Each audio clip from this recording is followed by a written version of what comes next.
Ciao everyone! Welcome to another Instagram Live. Today we are going to the rolling hills of Tuscany and to the heart of the Chianti. Now this is going to be a little bit different to my normal Instagram Live city tours because today we are actually going to a winery. We're going to a beautiful winery called Querceto di Castellina. It's an organic winery in the Chianti, and we're going to be joined by Mary from the winery. She's going to tour us around the winery, and we're even going to have a tasting of their beautiful Chianti Classico. So I'm going to add in Mary, and I'm going to get her to introduce herself and tell you a little bit more about this amazing winery. I can't wait. So let's get started. Hi guys, thanks for joining. I'm just going to add in Mary. Bear with me. Invite.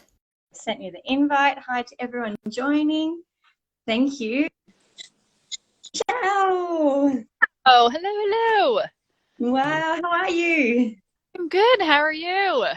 Good. It looks beautiful where you are. Blue skies, the Oh, I know. sun.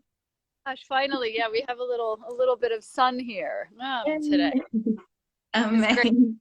It's still a little cold. It's a little chilly, I have to say, but A little chilly, yeah.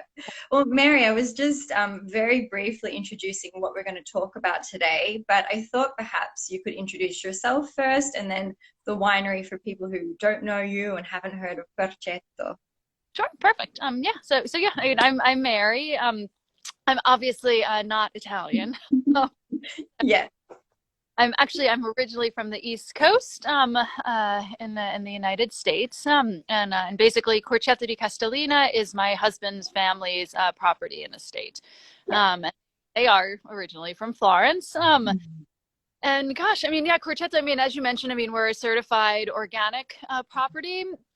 We also have an agriturismo, so we have vacation apartments on the property, which that was a business that my mother-in-law started here. So she started that in like the late 80s. Wow. Yeah, so she actually was probably one of the first to have like a real proper agriturismo area, and we're in Castellina and Chianti. Yeah. And then and my husband started the winemaking about 10 years after that, so in 1998. But interestingly enough, the property was in my husband's family though since 1945.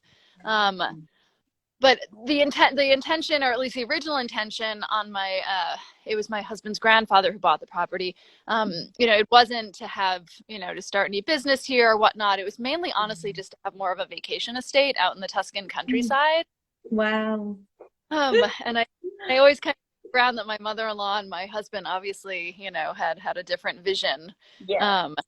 And decided to really kind of transform the estate and the property and to, welcome other people to come and enjoy it. So Amazing. And it's such a beautiful property. I was obviously there for one of your special dinners in August, which we can talk about a little bit later, the Cena in Vineyard.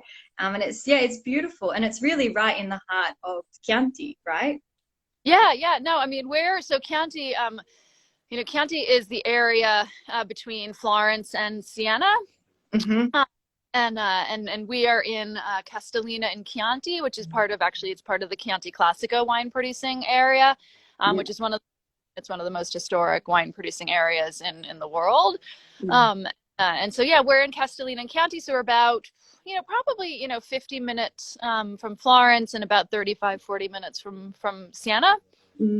Yeah, it's a great location. And that's interesting. Just speaking of the location, I think something that a lot of people don't realize is that where the Chianti area is and that the Chianti Classico area is actually a lot smaller. That's right.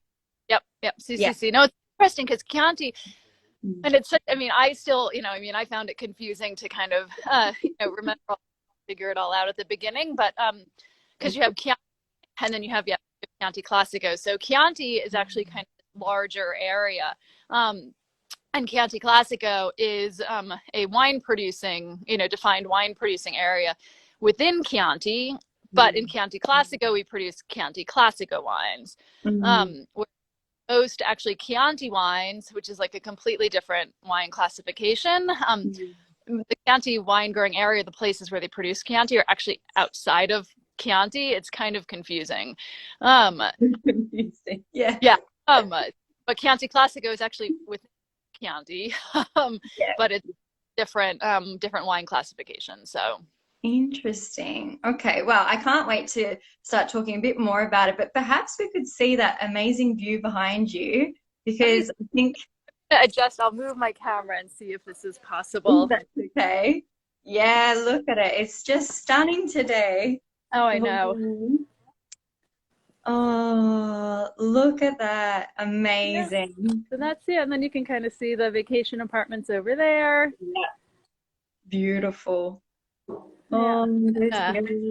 Yeah, so it's we got a beautiful day. I mean, it's this, you've seen our terrace and our tasting room is kind of in the back. It's it's obviously it's a quieter time of the year now for us, but yeah, definitely. Oh, beautiful. Yeah, so pretty beautiful. Huh? Oh, it's have some sunlight today. Amazing. Well, maybe we can start talking a little bit more about the Chianti Classico, and then we can go into we're going to do a tasting as well. Yeah.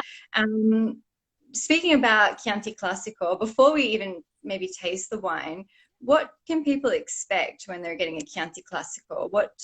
I put this on my stories the other day, a little quiz to like guess the flavor notes, and obviously like each wine varies, but generally speaking, when we're talking about Chianti Classico, what should we expect it to taste like? Oh, good. Well, Chianti Classico, I mean, I think one of the important things to know is that Chianti Classico, the principal grape variety is Sangiovese.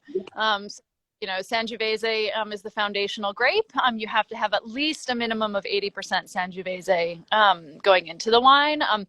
My Jacopo, he actually does 100% Sangiovese. So our Chianti Classicos, we're not blending. And so that really means you're getting kind of the pure expression of that grape variety. And Chianti Classico, I mean, considering that it's Sangiovese based, Sangiovese as a grape variety it's pretty particular, and I think has a distinct kind of flavor profile. There are two things that usually are very defined with Sangiovese: acidity and tannins. So usually, Chianti Classico wines, they tend to have nice acidity. The tannins tend to be present. Obviously, styles can vary differently, can vary quite a bit. So you could have wines that maybe have, a little higher acidity, others a little lower. Maybe, some of the tannins are a little more present. In other cases, they're more subtle. Yeah, awesome. And I guess perhaps we can speak a little bit around like different classifications of DOC, DOCG. Do you have like tips for people when they're, looking at a wine list, perhaps they see Chianti Classico or they see Chianti. Yeah. And, it can be a little bit confusing if you're in a wine store and they're trying to work out like, what do I buy? DOC, DOCG, etc. Yep. No, I think that's why, it's funny because I always say that the Italian wine world, I think, is amazing because one, I think it's incredibly accessible because you can drink beautiful wines and you don't have to spend, like tons of money necessarily. I think the one thing that makes it challenging, to your point, is kind of like the labels because you're talking, you have DOCG versus DOC and then you have IGT. And it's a little overwhelming, a little confusing. So, I always think about it like DOCG is like the highest classification for an Italian wine. And basically that means is that it's a wine that's met a very strict set of rules and regulations. But DOCG, it doesn't always mean that it's going to be like the most expensive wine or the highest quality wine. It just means though it's a wine that has met a rigorous set of kind of restrictions and rules. And there are I think it's like around 78 or 79 different DOCG classifications in all of Italy. So quite a few. Chianti Classico is one of the DOCG classifications. And Chianti Classico wines, like if you're in a wine shop, you can always tell because you'll see the black rooster. So that's always an easy tell. Like you have Chianti Classico wines either have to have the black rooster symbol. And it's like, it's this little logo. You have to have it either on the front label or the back label, but it has to be there. My husband, so Jacopo, he decided to put the black rooster on the front of the bottle just because he wanted it to be, pretty prominent and right out the label. That's a clear, for Chianti Classicos, that's an easy way to see it. You have DOC wines. which have some rules and regulations, but they're not as, you know, as intense as DOCG. Then you have IGT wine. IGT is like, you know, this huge broad classification. All it does is it indicates the area where the wine is produced. So like as an example, I mean, we also produce some IGT wines, and on the label, all it says is IGT, or Indicazione Geografica Tipica, which stands for the typical geographical area. It'll have that on the front label, and it'll say Toscana, so Tuscany. So just it's an IGT wine that comes from Tuscany. Right. Yeah, that makes sense. And so your Laura wine is obviously a DOCG because that's the Chianti Classico. Yep. Yeah. Yeah. And it's got that recognizable rooster. That's a really good tip, I think, about the rooster for people to immediately recognize that that's a Chianti Classico. And you're getting the real deal, I guess, when you're buying it if you're at a store or an enoteca. Yeah, yeah, because I mean, a lot of people you see, because you can see Chianti on a wine label. Yeah. But it's not, it's clearly, it's not, if it doesn't have the black rooster and whatnot, like, it's not a Chianti Classico wine. There are also, like, I know in like the US, the labeling rules and things like that are a little bit different or whatnot. And like sometimes I've seen on back labels, maybe they'll say like a Chianti style wine or something like that. But like in Italy, there's a lot of rules and restrictions about what you can and can't write on a label. Yeah, yeah, super interesting. And I guess as well, when we're talking about classifications, we have to talk a little bit about organic wine. And that's something I really wanted to ask you about. I, again, put it on my stories the other day. I was curious if, you know, people who follow me, when they're choosing wine, do they actively look for organic wines? Do they not? I think a lot of people don't really know what is organic wine. And even if they do know what it is, like why should they be interested in organic wine? I think there's a lot more awareness around it now. I certainly know when I moved to Italy, I noticed a big difference between Australia and Italy and this organic presence. I mean, it's been a couple of years now, so I'm not sure if Australia's changed a little bit in the last 3 years, but I definitely noticed there was a bigger, felt a bigger sense of awareness of organic, biological wines in Italy. And obviously in the world, that's a rising trend at the moment. But yeah, I'd love to know a little bit more about what is organic wine, first of all, and why do you think it's something that people should choose or look for? So, I mean, organic wines also, I mean, it's interesting because like each country has different rules and regulations to become a certified organic property. So, I mean, where Querceto, we are certified organic. Been certified organic since 2012. Jacopo, when he actually started out doing sustainable practices from the very beginning. And then we went through the conversion to become certified organic in 2009. Here, once you kind of apply and you start the conversion, it takes 3 years to become fully certified. And once you're fully certified, what that means is, so in Italy, it's one, obviously you're not using pesticides or any kind of chemicals in your fertilizers in your vineyard.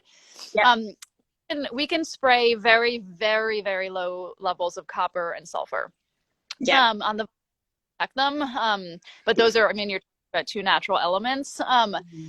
And another big thing, I guess, is, I mean, sulfites always kind of comes up in conversation, you know, when you're talking about organic wines, things like that.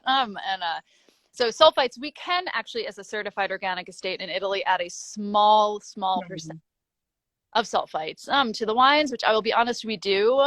We add our wines, but it's a very small amount. It's even like below like the allowable amount based on the organic certification. And I'll be honest, we do that because it really honestly helps preserve the wines for us. And I know a lot of people, I mean, if you have a sensitivity to sulfites, obviously, you know, it's going to affect you. But there's honestly, I mean, at the end of the day, there's sulfites in a lot of things that you have in like dry bagged salads, all of those things. So sometimes I feel like sulfites can get a bit of a bad reputation. I don't, but I mean, we add them just because it really does. It helps preserve, preserve our wines a bit. And our wines are meant, they have some really potential. And if we didn't add sulfites to them, honestly, we're not quite sure kind of what the shelf life would be. Yeah, definitely. And I think if people are curious as to why they should, I mean, the difference, I guess, between maybe the effect on of drinking an organic wine like yours or drinking conventional wine, which there's, some amazing conventional wines as well. I mean, maybe what are some of the benefits, I guess, of choosing organic for people who don't know a lot about it? Yeah. Well, I mean, I think, one, when you're drinking an organic wine, you kind of, exactly what's not, kind of what's not going into it. And I think, it's a philosophy, just kind of tying into the whole idea of like, conservation, and just, trying to produce things in like a natural way and maintaining the natural balance in like the environment and whatnot. So I think there's a really, kind of like, a big benefit, and just even like kind of societal, perspective, to kind of drinking, organic wines and whatnot. And so, and my husband, I mean, like his whole goal when he's producing the wines is that you can taste like the true kind of pure flavor of like the grape varieties.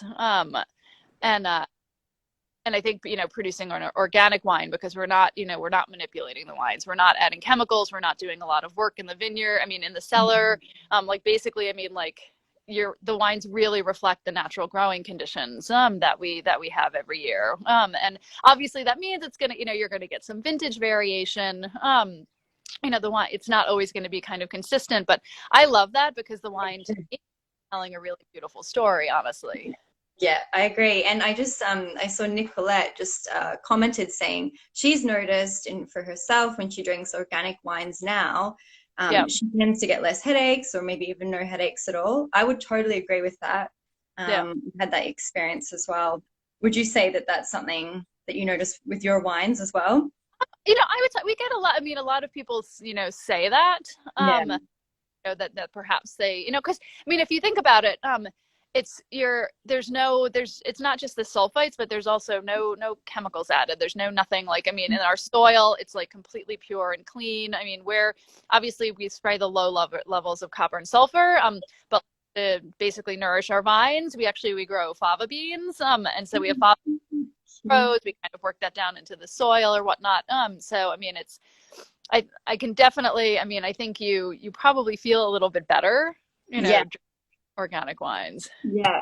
And there was another really good question as well, by someone, I saw it pop up really quickly, asking if there was a big price difference between organic and conventional. Do you think that there is? We get that question a lot about whether it's like it costs more to produce organic wines. And I think, my Jagovo mentioned, he's like, it actually sometimes can end up being like less expensive because you're not investing in, a lot of products and things like this. Like and also like the solutions that you come up with usually tend to be, natural kind of organic solutions. Like as an example, I think we had a little bit of disease in the vineyard a few years ago.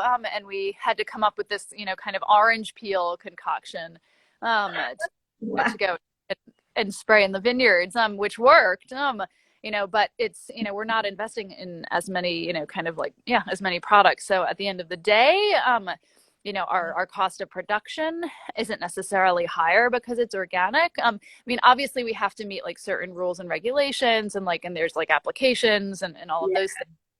But I wouldn't say it like, kind of drastically increases the price of the wine. Yeah, definitely. And another thing I wanted to ask, to be organic in Italy, does it have to be hand-picked grapes?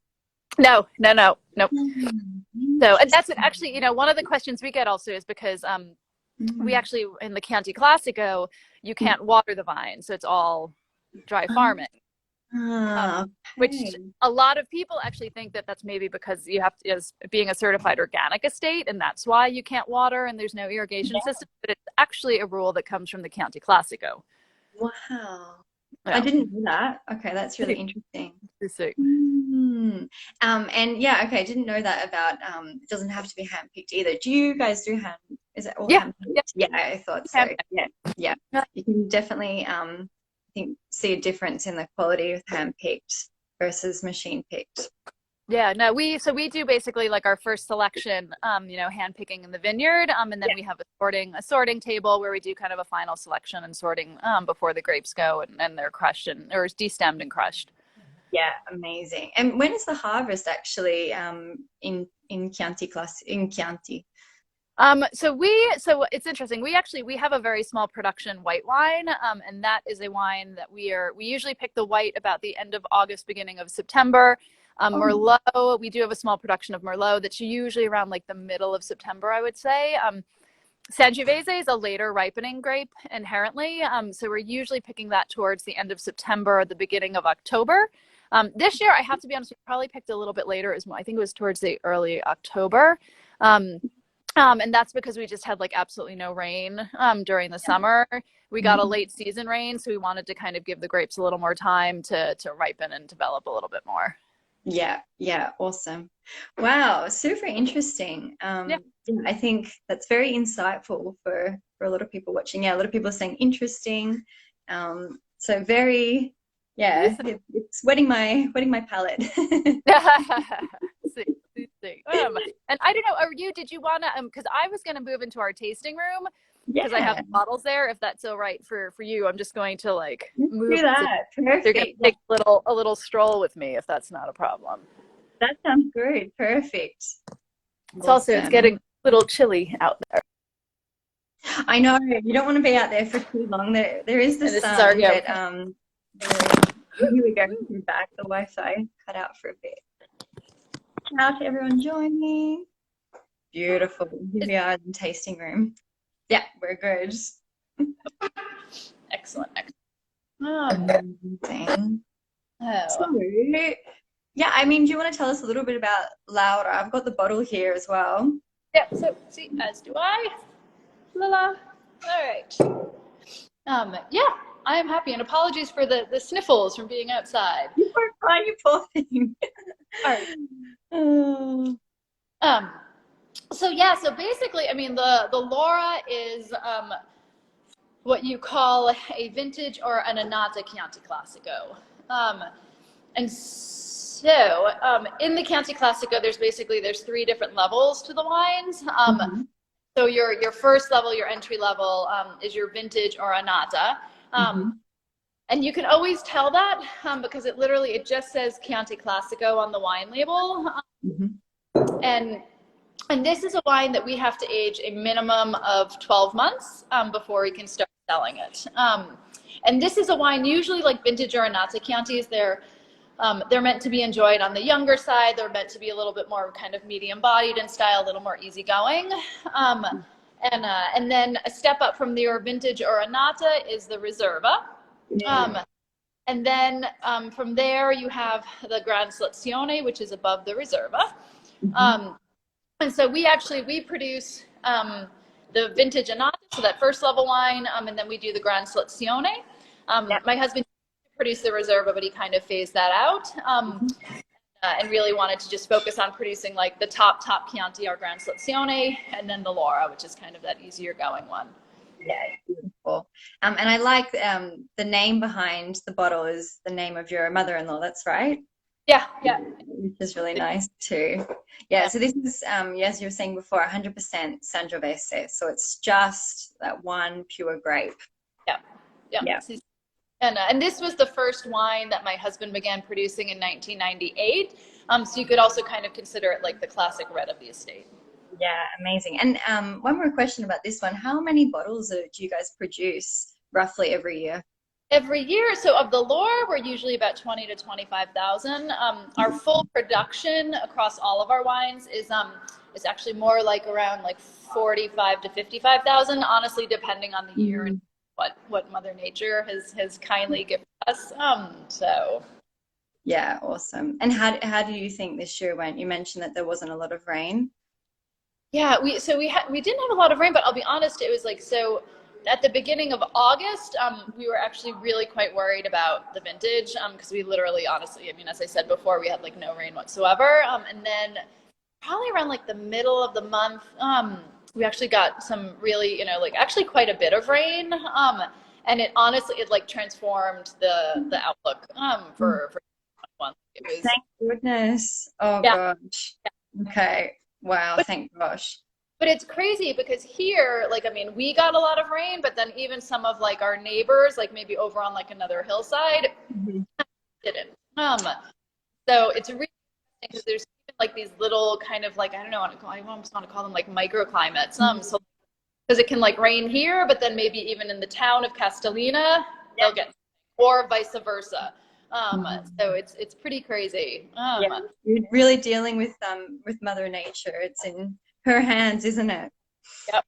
Yeah, definitely. Well, do we want to have a taste of the Laura and maybe even explain for people watching, like, how do you taste a wine, I guess, like smell, a little bit of that too for people who are watching. Yeah. I know. Well, I think, when it comes to, I have mine. I have my little black glass too. I love your glass. Thank you. Well, I mean, Chianti Classico, gosh, I mean, you'll probably, all right, so one, I mean, when it comes to tasting wines, I mean, and you probably know this, I think I noticed you're W set level 2, yeah? Yeah. I've got to get my level 3 one day. Yeah, I did level 2 and I've been waiting to take level 3. So maybe that's something we can do together in the future. Yeah.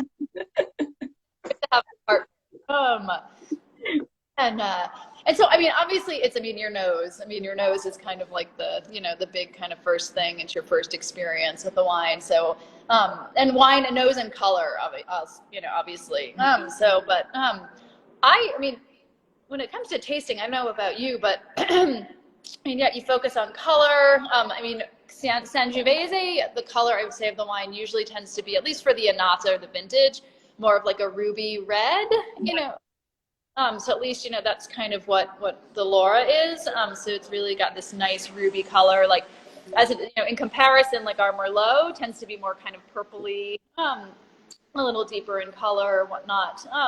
Whereas this is kind of a brighter, ruby red colored wine.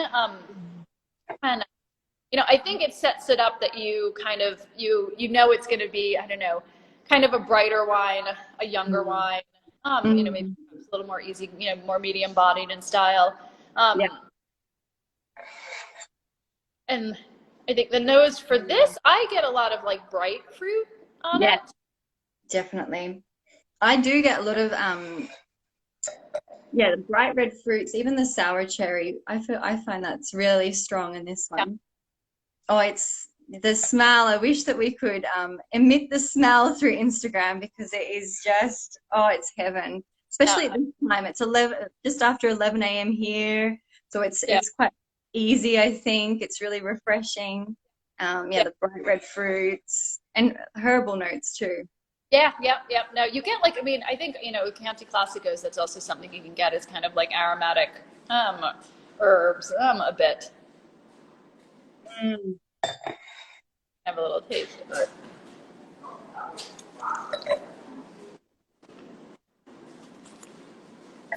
Delicious. Yeah. It's so bright. Very, sort of, you can feel the tannin as well that you were saying before. So Sangiovese obviously has a lot of tannin as well, but that brightness, acidity, that sour cherry is, really quite strong for me with this one. Yep. See, and this is the new release, so it's 2019. I think also like that tartness, kind of might soften out, a little bit over time. But it's not, and I think with Chianti Classico and Sangiovese, sometimes the acidity can be a little astringent, but I don't find that at all with the Laura.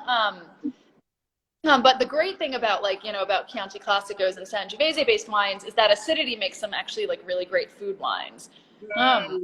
So, I mean, Chianti Classicos are normally meant to be enjoyed with, with a little like, whether it's like cured meats or cheeses, pecorino cheese, obviously. I mean, in Tuscany is in heaven. So for anyone watching who doesn't know, pecorino is like out of this world in Tuscany, the pecorino. It's amazing. Yeah. Well, I don't know how it is in Australia, but like the pecorino that you get in the US, it's always just like the pecorino romano that you like grate on top of a pasta. Yeah. Yeah. Yeah, that's really interesting. I think you're right. I mean, Australia, we've got some really good Italian delis. But yeah, probably generally speaking, people are more familiar with the Pecorino Romano, not the Yeah. Tuscan Pecorino, which is, yeah, it's really different. And you're right, it's a great accompaniment to this wine for sure. See. No, and I love how pecorinos are so very different. So you can have like Mm. pecorinos that, almost like taste like a Parmigiana that are like kind of, kind of stronger and more dense and compact. But then you can also have like younger aged, really fresh pecorinos. Mm. Spectacular, which I think honestly with the Laura, I think like a younger pecorino cheese. Mm. Mm. Yeah, it would be perfect. So, yeah, if anyone's wondering, like food pairings for Chianti Classico, generally speaking, we're talking antipasti works really well. Um, would you say any primi, like any pasta dishes as well? Oh yeah, for sure. I mean, pasta. Mm. It's interesting because Sangiovese has a lot of acidity to it, and then if you think Mm. about, let's say, a tomato-based sauce, tomatoes also have very high acidity, but they Yeah. actually pair perfectly together. Like so, like Mhm. a glass of like our Laura Chianti Classico with like a really simple tomato sauce goes beautifully. And so and it's just yeah. I mean, I think it's one of the ideal pairings. I mean, I also like with the with our Laura. If you're having a pizza night, the Laura is pretty perfect. Yeah. But then it also can go with like a bistecca or with like a beautiful piece of meat. Mm. It's an Mm. I find it to be a really flexible wine, actually. Yeah, super. It's so it's very drinkable, very fresh and moreish and yeah, I think it's I was gonna ask you, oh yeah, the percentage. So it's I'm just looking 13.5. Yeah, yeah.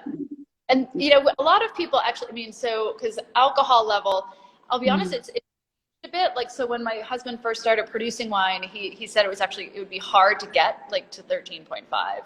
Um, 20 years ago. Now it's hard to keep wines at 13.5 because it's been with global warming. It's Yeah. he really noticed like a change in climate and temperature here. So like our seasons tend to be much warmer.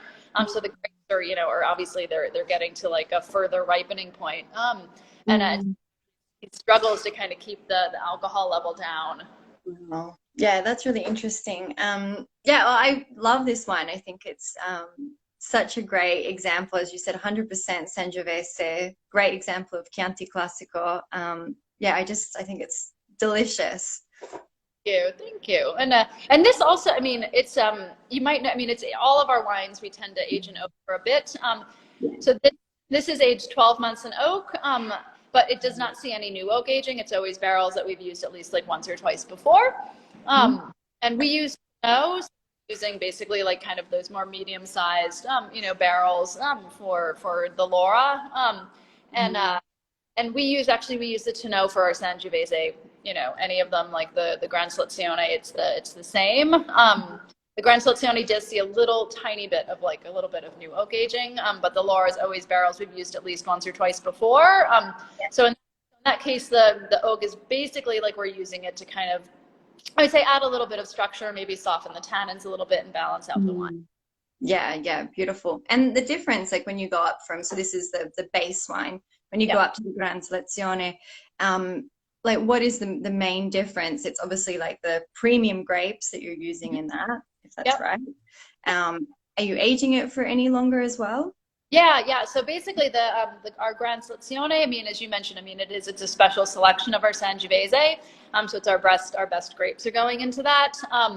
And then we age the wine 18 months in oak versus the 12 months of aging for the Laura. It also sees much more bottle aging time. So like our Gran Selezione, we bottle age for 18. No, actually, sorry, 1 year in the bottle. Yeah. Um, and that's also based on the rules. So like Gran Seleziones, they have to be aged a minimum of 30 months at the winery. Okay, yeah, right. And in terms of the difference in the flavor, I guess it's just a lot more intense, maybe a little bit rounder, a bit more robust. Is that right? You know, I would. It's interesting. Like our wine, Mm. like the Gran Selezione, it's definitely a more fuller bodied. Yeah. Kind of. It's interesting. Like our wines, like I wouldn't say robust is a like our wines Mm. tend to not be like kind of like bolder, robust or whatnot. Yeah. Like they really elegant. And like the Say, I would say the significant differences between the Say and the Laura is that the Say, you're going to get kind of like darker, perhaps richer, more mature fruit on the nose. And then I would say when you're, drinking the wine, obviously, it's going to have a longer finish. It kind of, it fills up your mouth a bit more. They're probably a little more present. You obviously want to eat, have something food-wise a little bit different, perhaps something a little richer. I mean, like obviously, yeah, I mean, a bistecca or a beautiful piece of meat, instead of maybe like a simple red sauce, going with like, I mean, we're in Tuscany, so like a wild boar ragu with pasta would be, I mean, pretty perfect. I think so. That sounds like heaven. Amazing. Yeah. And I think it's a good time to start to talk about, when we're talking about the food and wine pairings, I guess some of the things that you guys do at Querceto, and the amazing dinner in the vineyards. I had so many people ask me about that when I went in August. It was obviously absolutely breathtaking, and then actually the experience itself was amazing. Oh, thanks, Nicolette. She's saying, loving this information. The dinner in the vineyards was just, yeah, it's so spectacular, and I haven't seen it really offered in a lot of other places. Maybe I'm sure there's other dinners that happen in the vineyards, but you guys just seem to do it to the next level. Everything was just absolutely stunning, and the images, like we've posted some on my Instagram, and you've posted many as well. They're just, yeah, they're really breathtaking. They stop you in your tracks, and I guess it's such an amazing experience to literally have dinner in the middle of the vineyards in Tuscany. Can you tell us a little bit more about how you came up with the idea for that, and how long you've been running it for? I mean, I just went this year, but I know you've run it for a couple of years. Oh gosh, I mean, we've been doing them now, I think honestly I think about 6 years now, but they've seen, I mean, quite a bit of like an evolution over the years. But when they first started, I'll be honest, it was honestly by accident. I think it was actually like my first summer. Yeah. And, it was crazy. So I mean, as a winery, we also, obviously we have people who like book, tours and tastings with us directly and whatnot, but we also work with a lot of like, travel companies and like wine tour companies. And one of our partners, and it was my first summer, they called us up and they were like, hey, we have some clients, they're looking for a unique dining experience. And apologies for the phone in the background. No worries.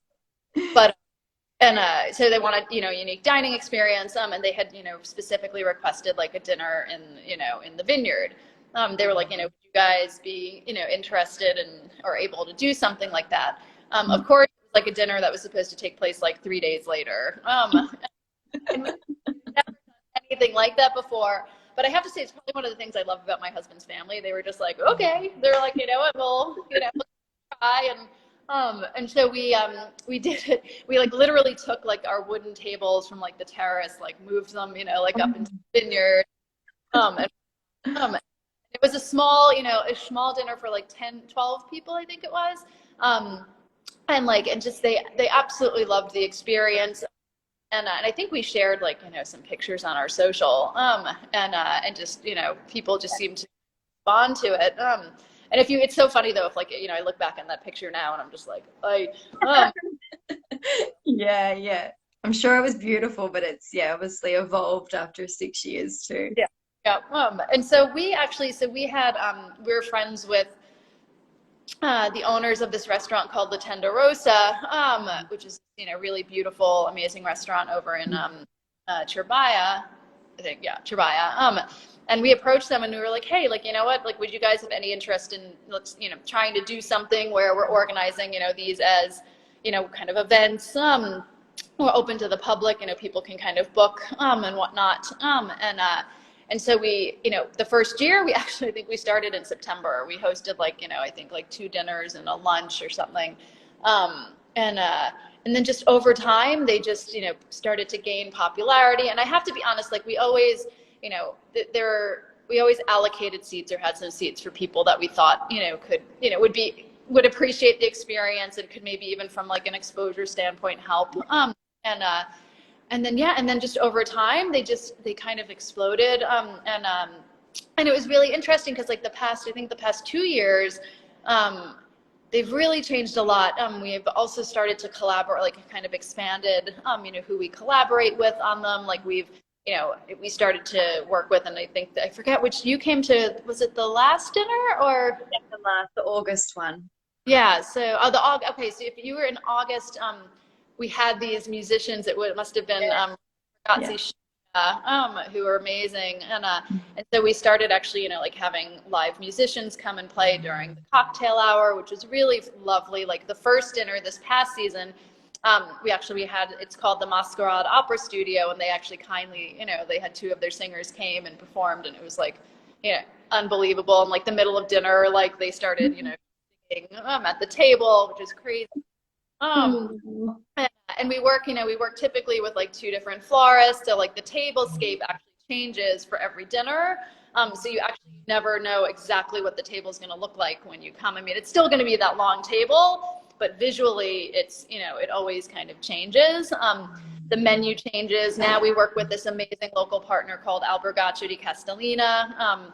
And it's kind of sweet because they actually opened up like the same year that my mother-in-law started the agriturismo. So they've kind of, as a company and as a business, we've kind of changed, evolved and grown together, which has been really nice. And you had the food. I mean, we've gotten nothing but like positive, amazing feedback on the food.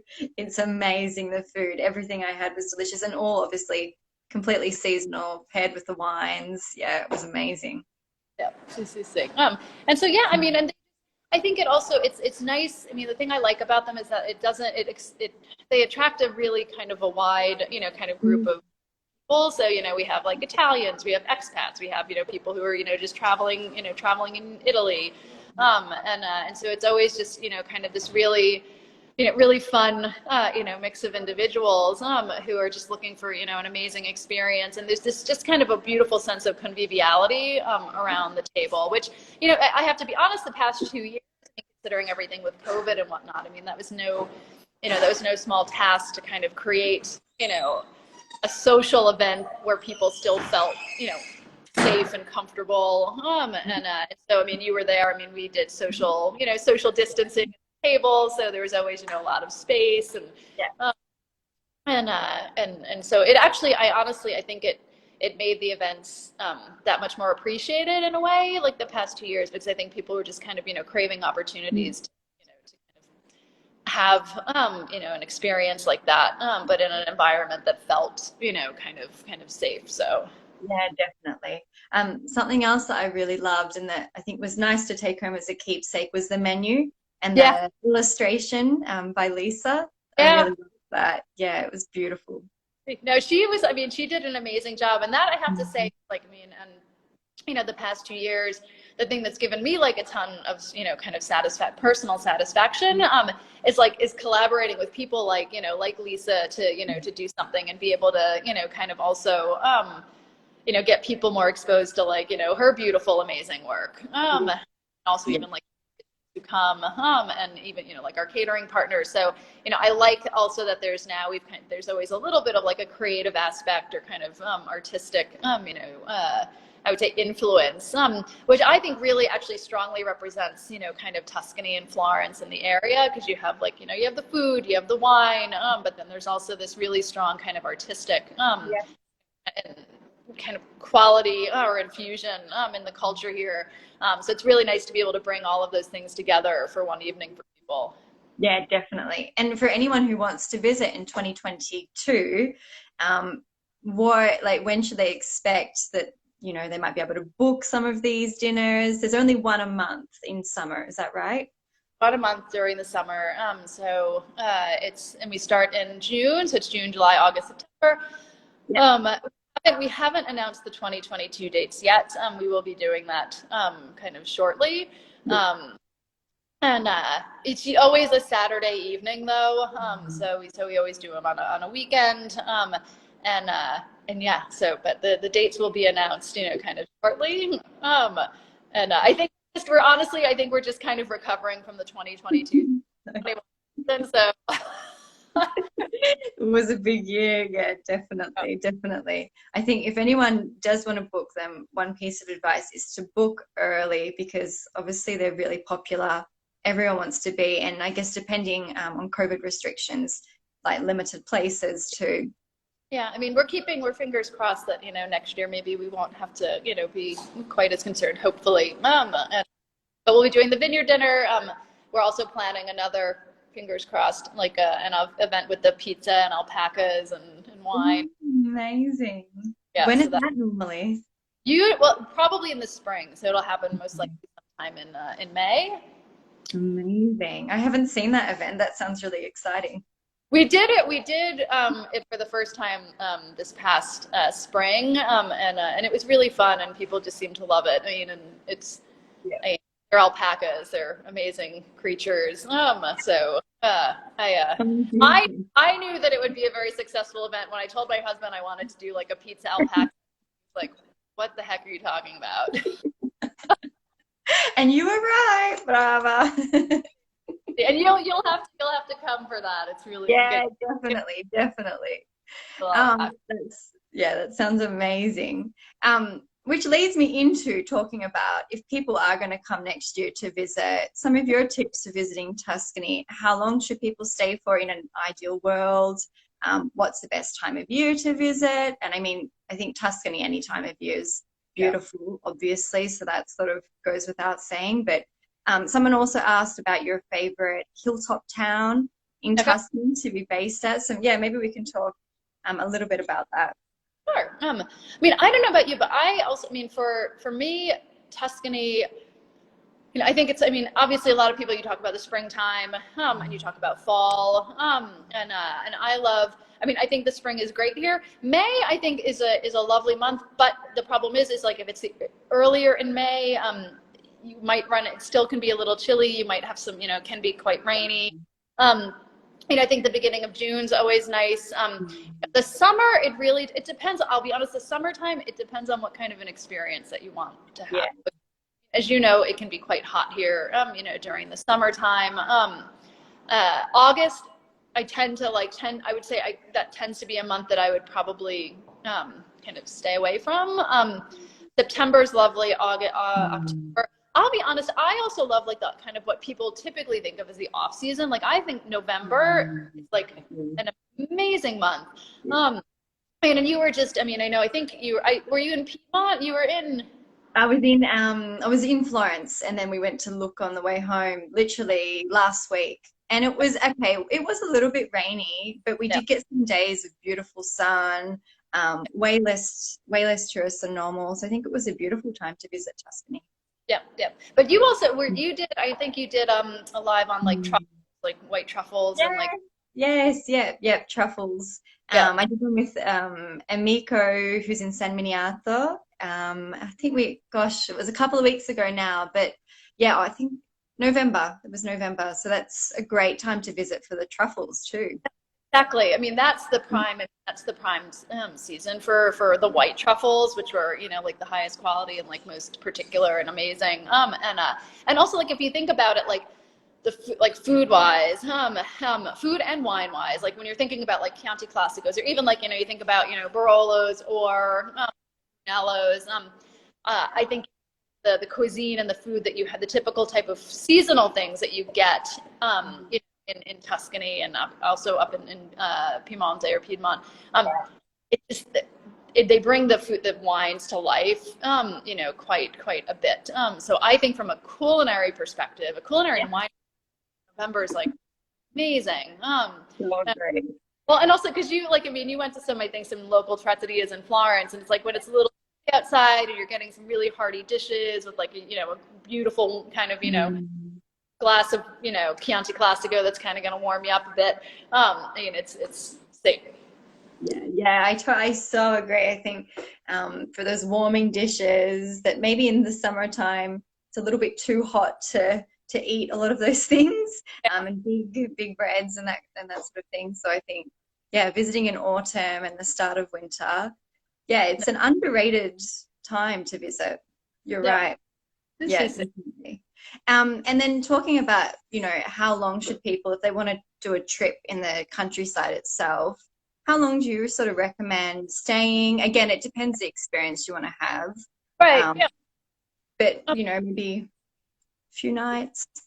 See, I would say, I mean, gosh, I mean, for Querceto, I think it's nice to stay at least like 3 nights, if not longer. I mean, because also where like Querceto, at least as an example, if you're staying here, you can easily do day trips to so many different places. So like go and do like a day trip to Florence. You can do not even like a day trip, like a half day to Siena. There's I mean, you had asked about hillside towns. I mean, there's lots of cities and towns in the area that you can go to. And I think it's nice. I don't know how you feel when you travel, but like to have even like a down day, like, to have a day or two where you're just, you're not, getting in a car and driving somewhere. Like maybe you just want to like chill and relax. So like here you could like, hang out. Well, it depends, if you're in the summer, you could go up to the pool and like, and hang out. But alternatively, I mean, we have our wine tasting room. We have a wine and cheese bar. You can book a wine tasting lunch. So like one day you might just want to like chill out and relax at the property, drink wine, read a book. Our vacation apartments also have kitchens, so you can cook there. My mother-in-law, I mean, she does cooking classes, so you could also take a day to do like a culinary experience with her. But I would say for staying out in the countryside, at least like 3 or 4 nights. Of a good, a good amount of time. But it depends. I mean, like we have historical clients who literally will stay here for 2 nights, or no, not 2 nights, sorry, 2 weeks, and just use us as their base to go all over the place. So basically, the apartment becomes their home for 2 weeks. Amazing. Yeah, I can definitely imagine doing that. It's such a beautiful base to have as a home. In talking about hilltop towns, you mentioned to me there was one in particular that you really love. There was one of my followers asked for, your top hilltop town to visit that's near you guys for a little day trip. Well, so I think I had mentioned this to you. I like Volpaia quite a bit. I mean, Volpaia is really, I mean, it's close. It's maybe like 15, perhaps 20 minutes from here. Close. And it's just the views from up there. I mean, like. Yeah, it's heaven. It is, seriously. We went there when we came to visit you guys the day after. We did a day trip there, and oh my God, when the sun sets too. Yeah. You've never seen a sunset like that over the hills and the vineyards. It's seriously, everyone needs to see that at least once in their lives. It's amazing, and it's tiny, the town. Oh, I know. It's teeny. But there's like some nice restaurants up there. There's also another Castello di Volpaia up there, which they produce olive oil and really lovely wines. So you can go and visit them. But yeah, I mean, to your point, it's a small town. My husband, he's a big fan of Monteriggioni. Yeah, we went there too. Beautiful. Yeah. Mm-hmm. That's obviously, it's, a medieval walled, kind of small town, small city. And that's really lovely. So there's lots of little places like that. But I think, Volpaia I really enjoy. I mean, there's, I don't know, there's Panzano, there's grape and Chianti. I mean, a lot of people obviously know Panzano because of Dario Cecchini, kind of like the world famous butcher, and his restaurants and his butcher shop. Are located, right smack in the center of the town. And so he's definitely, I mean, like put that Panzano on the map for a lot of people. But I mean, I think Volpaia is probably, if I was going to go, just, recommend a place to visit kind of close by, would be probably one of the first things that come to mind. Yeah, definitely. I agree. And even Castellina and Chianti, it's really close, obviously, to where you guys are. You're just outside from the main town. I mean, It's little, but it's cute just for a little walk around, go and get a gelato. Well, did you go to the gelato place? We didn't actually, but yeah, I need to go back and go and do that because I heard very good things. No, their gelato place is amazing. It's not right in the town center. It's like it's side, but it's still quite close. And I mean, people come from all over the place to go and have the gelato there. It's like unbelievable. And they've really And so that's great. And then my mother-in-law actually, like, I'll be honest, she gets, I mean, for her cooking classes or when we do, you know, like dinners here and things, she gets actually a lot of her meat from the local butcher in Castellina, whose name is Stiacchini. It's Riccardo Stiacchini. And the quality of his meat is like unbelievable. He also does like prepared dishes and things like that. Like I think you can actually even go in there and like just have like a bite and like a glass of wine. So that's a great spot in Castellina as well. Yeah, amazing. Yeah, you're in such a good location, I think. Yeah, it must be absolute heaven to be there all the time. So I hope that lots of people come and visit next year in 2022. Fingers crossed, everything goes off. Yeah, amazing. Mary, if people want to stay in touch with you and learn more about Querceto, how can they find out? So I mean, I think, you know, our website obviously, I mean, like is a great spot. And then you know, our social media. Yeah. Like our Instagram, I mean, the social is for, you know, for our events and things like that. You know, we always will post on our social media, but then also our website. Well, usually we have this area called the Q Diary, which is usually where we have you know, kind of like things about upcoming events. Also, I mean, like I've done some live cooking classes with my mother-in-law, and so you can find videos and the recipes like up on the website.